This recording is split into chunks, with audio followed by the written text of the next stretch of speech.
Hello, my name is Dan Cabral. I'm currently a police officer with the Livermore Police Department here in Northern California, and I was lucky enough to be chosen a school resource officer, one of the local high schools here in town. I happen to be at Granada High School. My job entails much more than just being on the campus daily.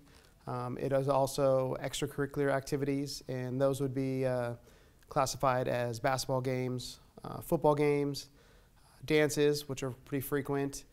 In those, we go there not only to make sure that everybody's behaving and that safety is #1 priority.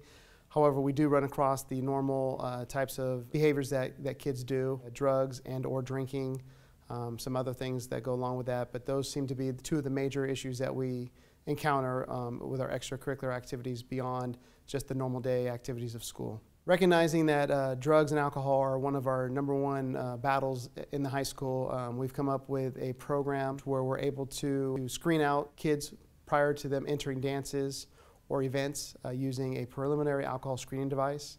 And what that is basically a device that we can have them give a breath sample into. They blow into the machine. The machine takes their breath sample and in turn calculates it and determines whether or not there's any noticeable traces of any kind of alcohol within their breath. Deep breaths. Good. We're looking for green light. Excellent. Recently, there was a study that was done in 2011 of the among high school teenagers across the nation.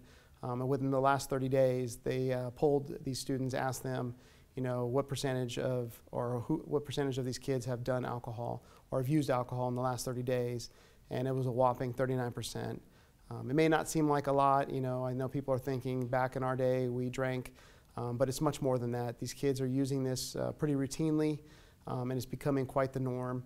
We do see it surface on campus once in a while, and it is something that is serious and that has the occasion to actually become even worse. And they also polled the same amount of students as far as binge drinking within the last 30 days, and that was upwards of 22%.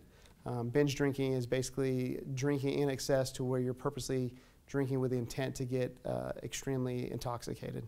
So we figured out with these PAS devices that this would probably be the best and more accurate way of doing it, less intrusive than pulling somebody out of line, less intrusive in the sense that it's not embarrassing, and so these were a little more effective to determine whether or not somebody was under the influence of alcohol. Approximately 8 years ago, when my partner, Officer Ryan Sanchez, and I entered in this position, school officers weren't really attending these dances on a regular basis, especially off campus. And the first one we went to, I recall, was one of my dances for Granada High School in San Francisco. There was several drugs and bottles of alcohol. And so that was our first indication that we had a pretty big problem. We didn't have these breathalyzers at that point, and so we realized that we had an issue. As years went on, we continued to have issues where kids were showing up drunk.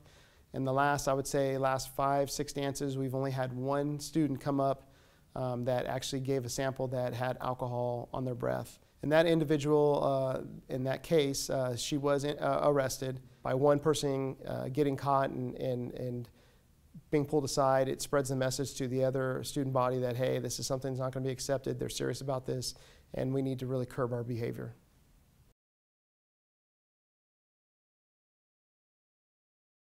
What we tend to see is more violence at those kind of events and the potential for somebody else getting hurt or them getting hurt as well.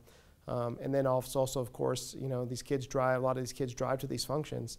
If it's one of these students that is driving a car, there's also the potential for them driving drunk and injuring someone else that's out in the public or, again, themselves. I believe that most of the kids that attend these dances now are actually pretty happy that we're out there screening them. I think it lends to a cleaner, much more fun event for them, one where they don't have to worry about the peer pressure of having to drink. So I think it has lent to a much cleaner, much more fun environment, and it's just become the norm and they expect it now.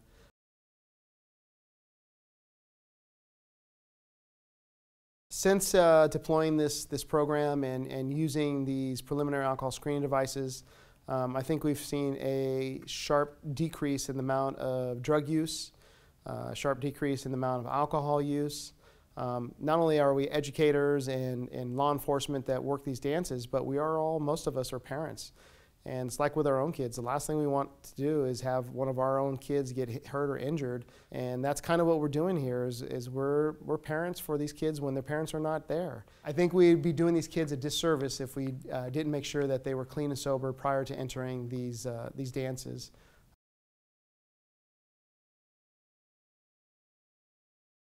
It's one that's been accepted not only by the students, but it's also being widely accepted by the parents across the board. The staff at our schools, they are constantly requesting that this be done.